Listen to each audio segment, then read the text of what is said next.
அனைவருக்கும் வணக்கம். தமிழ் கேஎஸ்ஆர் சேனலில் பல பதிவு பார்த்துட்ருக்கோம்.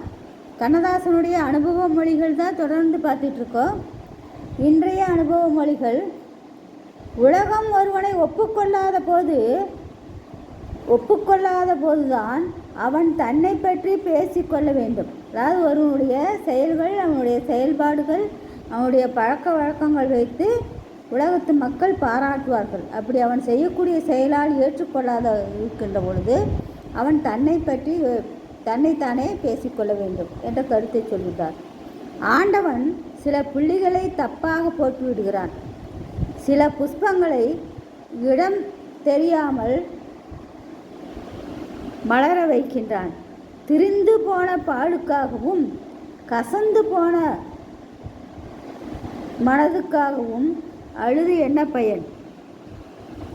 அழகு மேலும் அலங்கரித்து கொள்ளுமானால் ஆண்டவன் கூட பிரட்சியற்று போக மாட்டானா?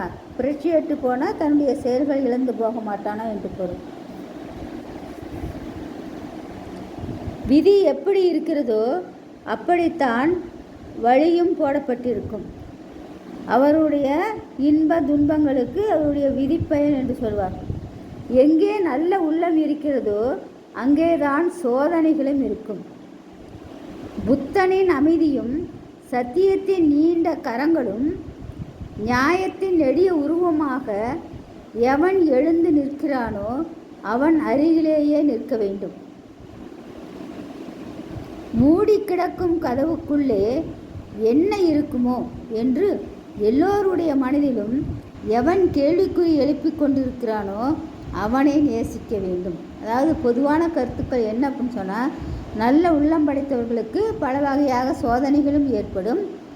புத்த நியாயத்துக்காக நேர்த்துக்கொள்ள சத்தியத்தை கடைபிடிக்கக்கூடியவர் வழியை நாமும் பின்பற்ற வேண்டும். ஒவ்வொருடைய மனதிலும் என்னென்ன இருக்கின்றது என்று அவர்களுக்குத்தான் தெரியும்.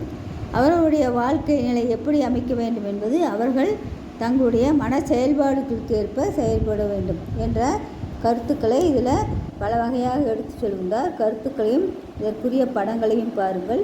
நன்றி, வணக்கம், வாழ்க வளமுடன்.